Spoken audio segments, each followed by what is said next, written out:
All right, we're at part 2 of the video tutorial series on the Spider 5. I'm using a 240, but a lot of people said these should translate pretty well. The ones that may have a more tough time, you have to do a little more work with, it's probably the 30 with the 8-inch speaker, because it's going to translate a little differently than what with the larger speakers. So all right, let's get into this. And what we have here is a PEQ. I'm back in Sonar, and I'm going to show you real quick a couple of different variants of some of the models and things that we've used. This is based on a Plexi, and what I did was on the model side, I just dimed everything like you would an actual Plexi. And let's kill the EQ on this, and we'll play that back.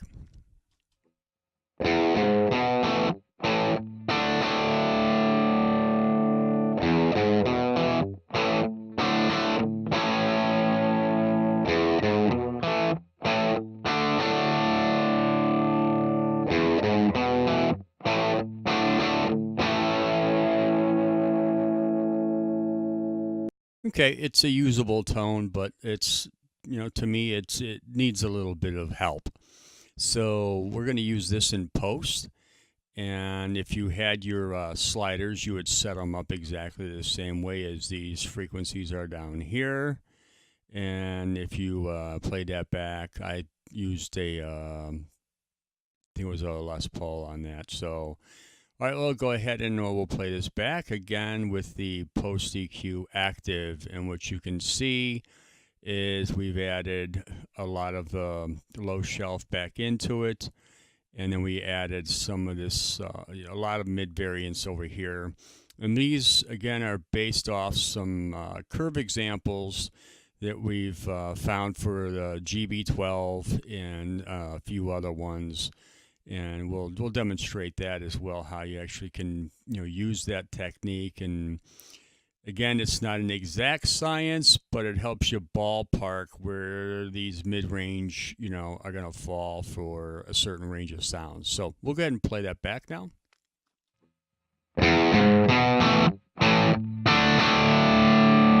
Off.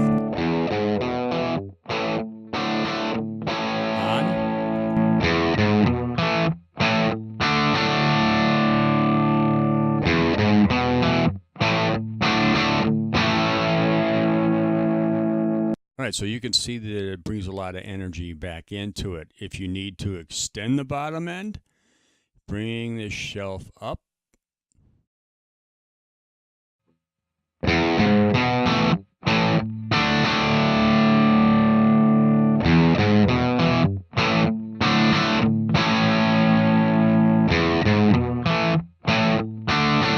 Now, for me, if I was running it, with in-ears or like I said, again, with the amplifier itself coming out the speakers, you may not be quite as exaggerated at this, but what you want to do, you'd probably be more around 6, and then if you do that, then you go ahead and take this down a little bit so they're kind of in the same range. And the same with these, just kind of take these. Now, if you're moving the sliders, on this, that's how you want to think of this, is you're actually moving the sliders. So whatever these adjustments would be down here would be the same as what you're applying to the sliders in the app or on the front panel.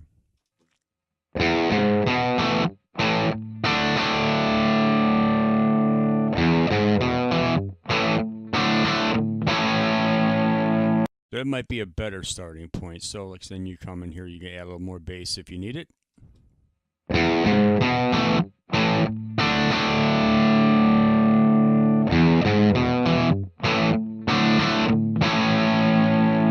Okay, so to me, that's more of a Plexi sound than what this is.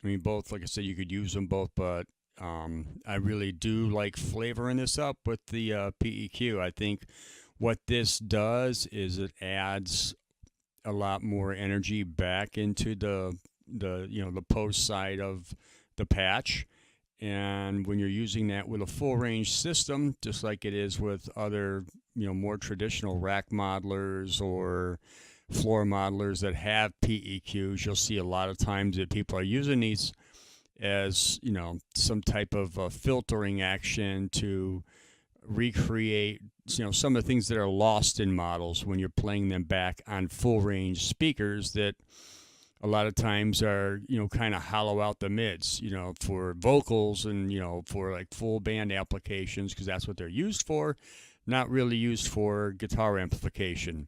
Now, there are other full range type wedges and stuff that are quite expensive that you could use, that you may not have to do a lot of this here. If you tweaked it, you might tweak it, somewhat in that area, but a lot less. But I generally find if you're using altos or even the QSCK series that I have are, you have to work them. I use a DBR 10 a lot, for a wedge monitor. And if I'm running my DI out, to use that as well if I have a situation where they don't want any speaker sound coming, from the stage. If we don't have the IEMs and we're using a different, monitoring system, then we'll have this. And I would probably exaggerate this, in the preset. So I would make adjustments more in the post EQ than I would in the amp model itself, because I'm not trying to detract from the amp modeling. I'm trying to enhance it with the PEQ. All right, we're going to get into this other example here. This is a JCM 800, and basically I recorded it with I believe the tone stack was pretty much dimed all the way across. The presence was taken down probably about halfway on the model, and the drive was 8, and I think the volume was 8. So pretty much a crank JCM 800. So let's go ahead and play that back. All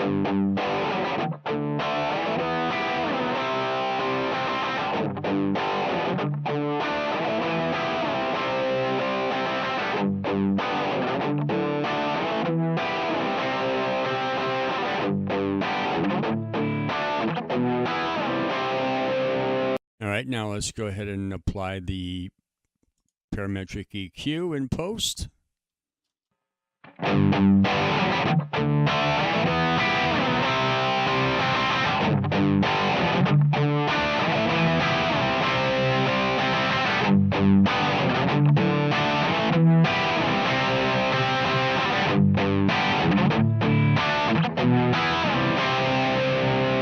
Okay, so to me that sounds more like you mic'd a Marshall, JCM 800 to the standard 412 1960A cabinet. And you could come in here and retweak some of these parameters. There's, like I said, it's just a matter of kind of, all you're trying to do is just reinsert some of the quality back into the sound, because you are using a full range system. You're trying to put this mid-range and the low end. Now, some speakers are going to be different, especially if you're using wedge monitors. Some have a little more exaggerated bass frequency response, so you may not be quite up here at 10, 12 dB. You might be more, 6-ish. And then if you do that, then you'd have to do the same thing to the other side and make sure that that you're kind of following the same pattern. So if this was just at a different level, so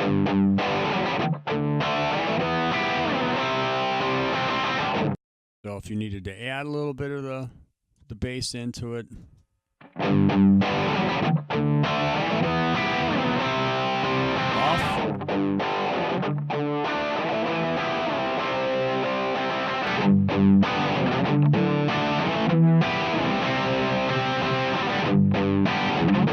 So it's going to depend on, what system you're using. Now on the Spider 5, this might be more suited using the amplification. I find typically the high end is there.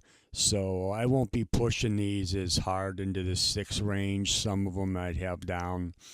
And again, that's up to the individual user. I'm just trying to demonstrate how you use these and how these apply to the sliders that are in the app. Or if you go right at the front panel, then you'd basically just plug in these numbers in right here, and it'll give you some references of where to start to get a better sound for these type of amp models. Now this to me works for the JCM 900 as well as some of the other ones that are based on typical Marshall type sounds. If you're using a Marshall cabinet in your presets, even with other models, this kind of helps put that energy back into the final playback output, and it just it really is one of the best enhancement tools for it. So all right, we're going to get into another example here with Mesa Boogie.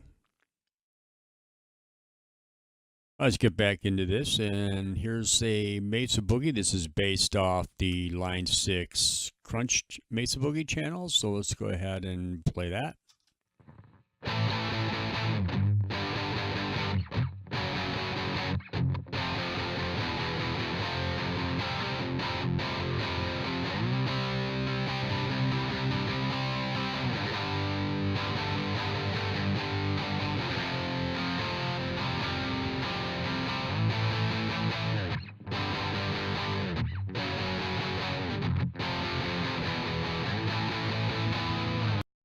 Okay, yeah, well, it's not too bad. Let's go back and add the PEQ, and you'll see kind of what we have. We have this is known as the evil smile curve for Mesa Boogies, showing you the hollowed out areas, the extended top and the extended bottom. This is a pretty common PEQ that's used in a lot of recordings. Give or take a few reference points, but you get the general idea. Let's go ahead and play that back.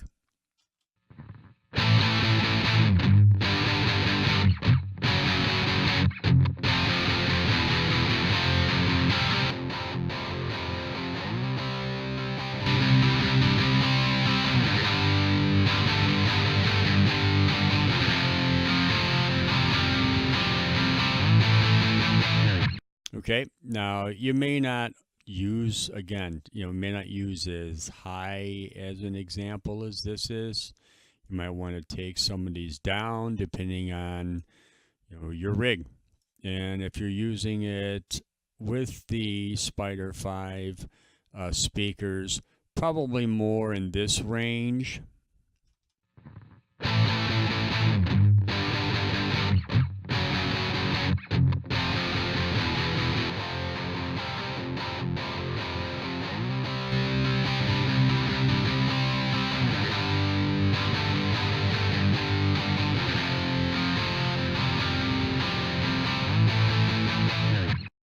Okay, and that really helps, that crunch channels stick out. It helps, the drive. If you wanted to add a little more upper mids, the high mids here, then, you move your sliders and bring the gain up probably, close to 5, 6.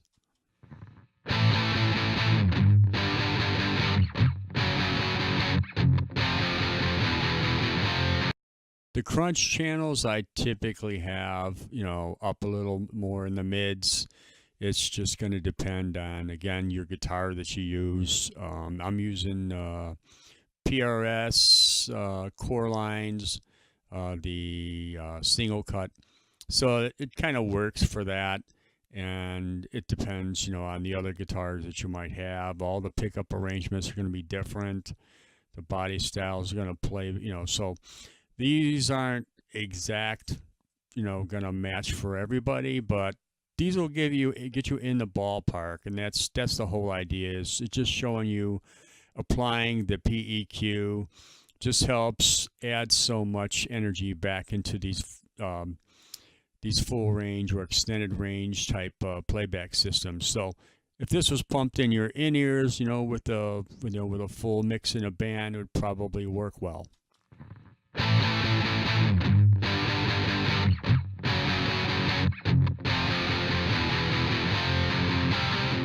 Versus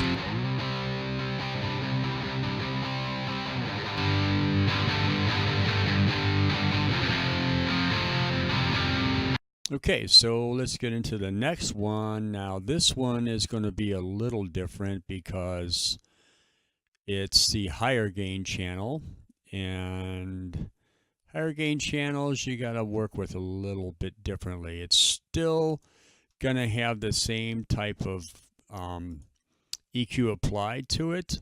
It's got the evil Mesa smiley face. This one's a little happier. He's not as grumpy looking based on these points. This what everybody does is, for fun. So anyways, let's go ahead and play this one back.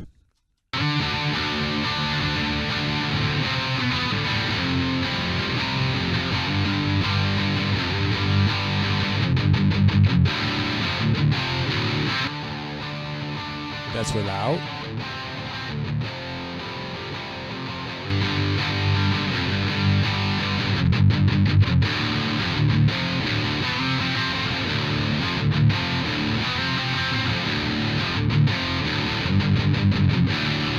Now, if you're recording and then you double track that and then you pan those left and right, I mean, it's just going to have so much balls versus, just...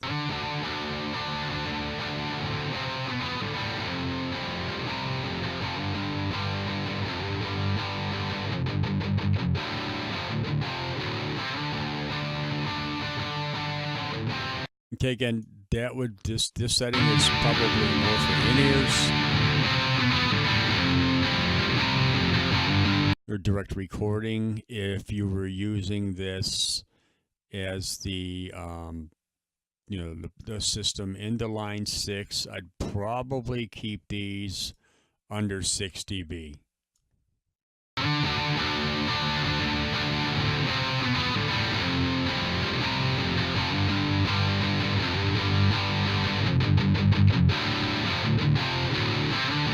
Maybe take up the low side a little bit.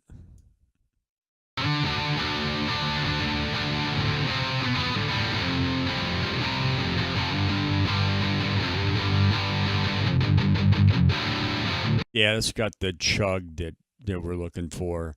If you haven't got my presets that are up for the Mesa Boogie, I think it's called MB Recto. It should be up at the line 6 custom tone area. So hopefully that helps, with this here, and just go ahead and try the PEQ, put it in the since it's all set up in post. So go ahead and try it with your amplifier and make some adjustments, but you're definitely going to find out that it's going to add a lot of what is lost by having a full range amplification system. This is going to sound more like you're putting guitar speakers, to use. So, okay, hopefully that helps, and we'll have another video coming up soon on some other cleaner examples. I know a lot of people are requesting, they want some clean examples, and we'll put some of those up. All right, have a good one.